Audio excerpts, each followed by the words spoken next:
Good morning, good morning, good morning. It's me. Guess who? Your host of the party, Kenny Polcari. And today is Thursday, February 16th, 2022, 2023. Wow, excuse me. And I'll start off this morning's post with some bad news. As you heard, maybe by now, Raquel Welch, 84 years old, passed away last night, I guess peacefully in her home. But one way or the other, it is Raquel Welch, and she was about 20 years older than me. So, she was, who doesn't remember that famous poster hanging on every young man, young boy's bedroom wall, right? That poster of Raquel Welch. It's just a classic poster. So, it's just a sad day for so many of us.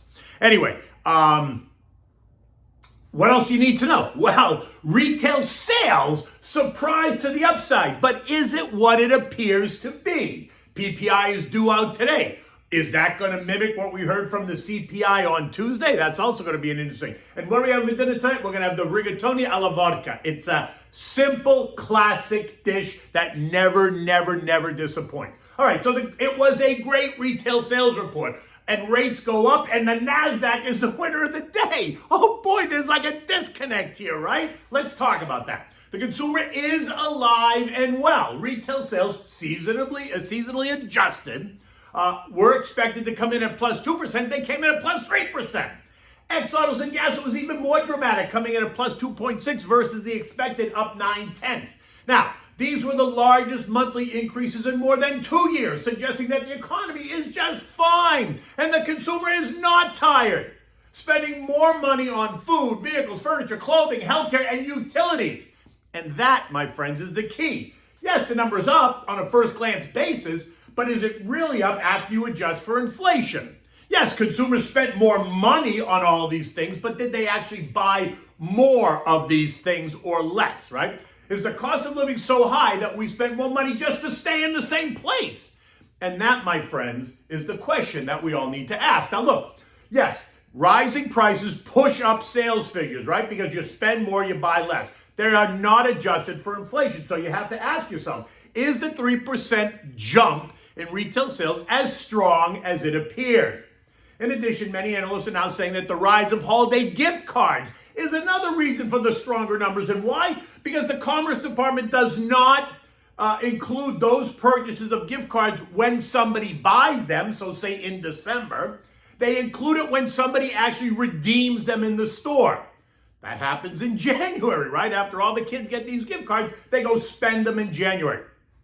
So the sale is counted as a January number and not the December number. Remember how the December retail sales report was actually much weaker than expected, causing analysts to suggest that the consumer was tapped out, right? So if you take those gift cards out, what would the retail sales number have been? In any event, I would say the number is not what it appeared to be, but Joey would disagree, telling us that it's all good. Never mind that the year-over-year cost of food is up 11%, electricity up nearly 12%, airline tickets up 26%, butter's up 40%, eggs up 60%, beef up 20%, and the list goes on. Joey telling us also to be creative. Maybe you skip one meal or just buy generic food versus brand names to help you save money. In addition, we got a weaker industrial production number, a weaker capacity utilization number, and a better Empire State manufacturing number, right? So it's a mixed bag still of data. And then the Atlanta Fed went and raised their estimates of first quarter GDP, taking it up to 2.4% from its current 2.2%. All because of the strong retail sales report? Really? Okay, so what does this all mean for the Fed and future monetary policy? Well, will it change the narrative or not? As you can imagine, there are a range of views out there. Is it going to be the soft landing that we all hope for, or is it about to fall off the edge? You have some analysts telling us that the strong retail sales report coupled with the strong jobs report that we saw in the beginning of the month is now a Goldilocks economy, right? Not too hot, not too cold, but just right, where the economy is strong enough, yet inflation is declining. Well, others think that it's all smoke and mirrors, and that the recession predicted by the inverted yield curve is still coming. And remember, once the curve inverts, which was April of last year, we are told and have been told for history that it usually ignites a recession sometime in 12 to 16 months later. Well, guess what? That means if that's true, and it's been true every year, every time we've had a recession, that this recession should really happen sometime between April and July of 2023. And for those that tell you that, no, this time it's different, I would say not so fast. Rates are currently at 4.5 to 4.75. They're going to at least 5.25, or 5.25, 5.5, I think.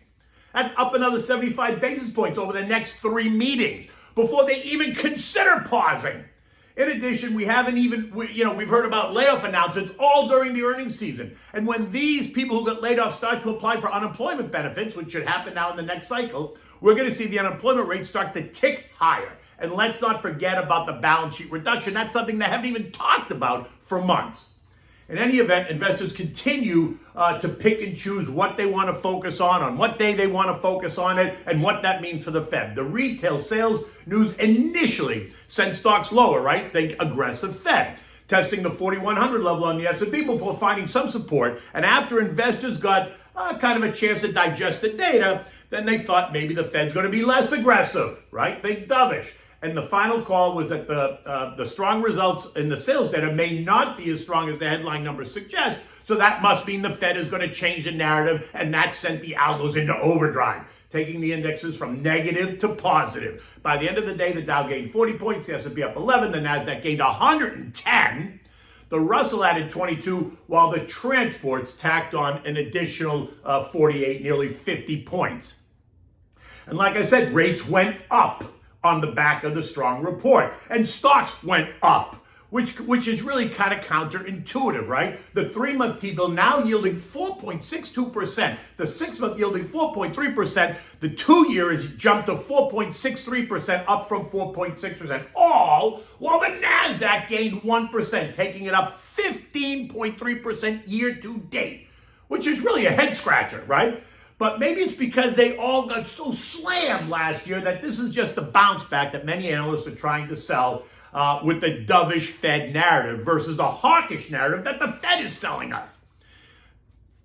And what is also a head scratcher is there's a Goldman Sachs benchmark index for unprofitable tech companies that rose by 4% yesterday, taking that index up 30% this year. Right? They keep the components a secret, so you have to call Davey Solomon over at Goldman to find out what's in it.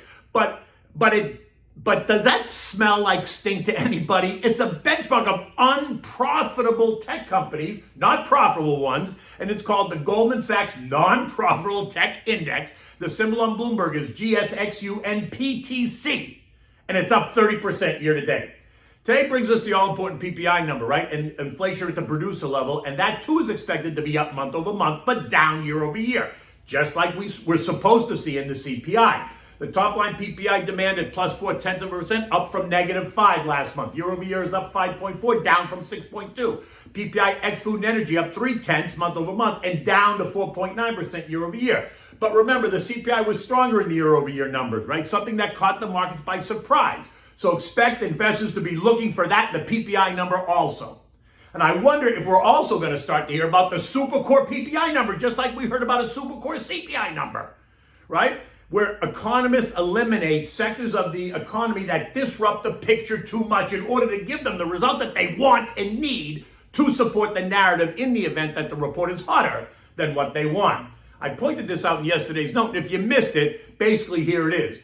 Unlike core inflation, super core inflation doesn't have a specific definition, right? It's a term that expresses price measures that exclude sectors that economists feel, it's arbitrary, that they feel distort the broader inflation picture. Apparently the super core figure is a CPI ex food and energy minus housing. And when you strip all that out, the supercore number yesterday and CPI only rose by 0.3%. Well, of course it did. You're eliminating parts of the equation, so of course the result is going to change.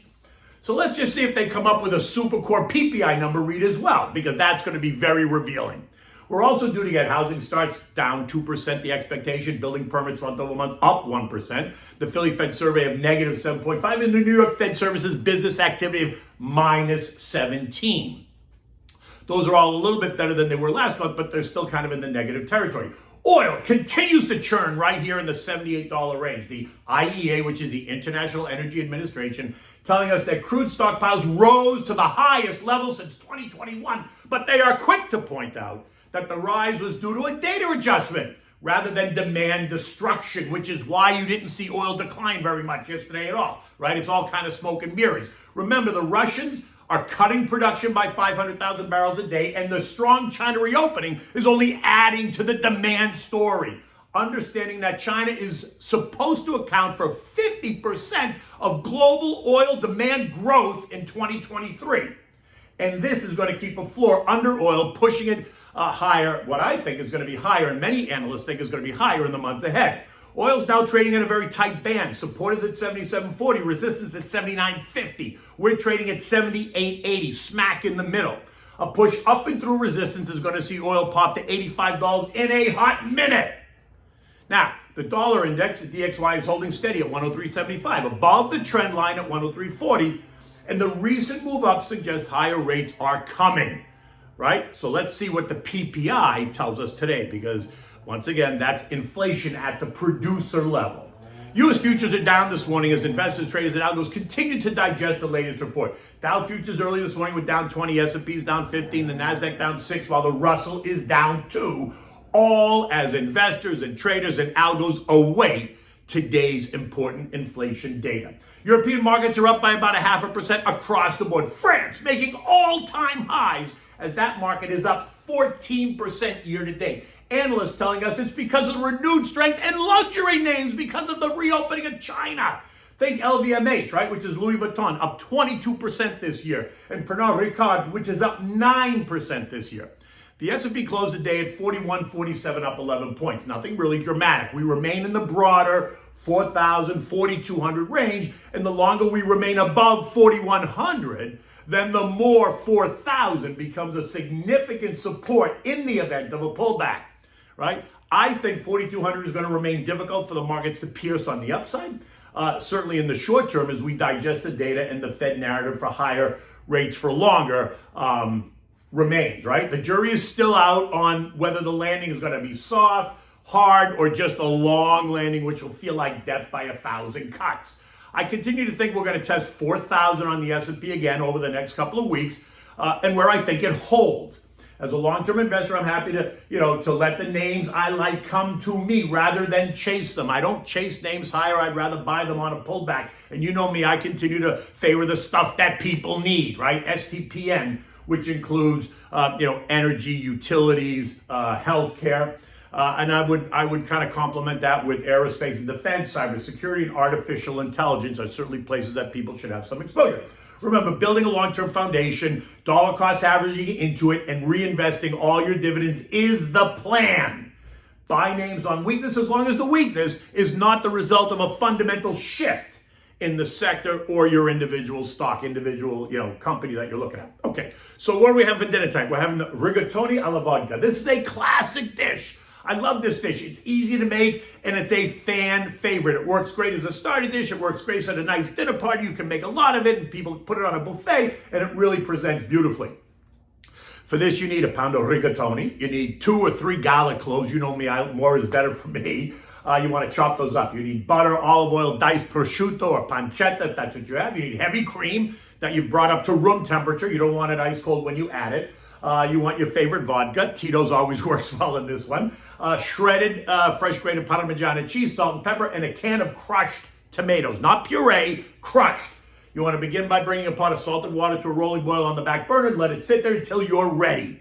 Now, in a deep kind of saute pan, melt half a stick of butter, add in the olive oil and then all the chopped garlic, saute it around. Now add in the diced prosciutto, pancetta, what do you have? Saute that for 3 or 4 minutes. Now you're going to add a can of the crushed tomatoes. You're going to add about 1/4 cup of vodka, not a lot, just 1/4 cup, salt and pepper. Bring it to a boil and then turn it down to simmer. Let it cook for 15 or 20 minutes. Keep the top off so the alcohol burns away. Turn the heat off when that's done, and now add the heavy cream, which is at room temperature, right? Add the pasta to the pasta water. Boil it till it gets al dente, 8 minutes or so. Drain the pasta, always reserving a mug full of the pasta water. Add the pasta directly to the sauce. Toss it. And then add in the shredded Parmigiana cheese, toss it again, mix it well, serve it in warmed bowls Or, like I said, just put it in a big bowl and put it on your buffet table because it works well with anything else that you're going to serve. In any event, look at this. The day is beautiful here in South Florida. It's going to be another 85 degrees and sunny and gorgeous. Until tomorrow, take good care.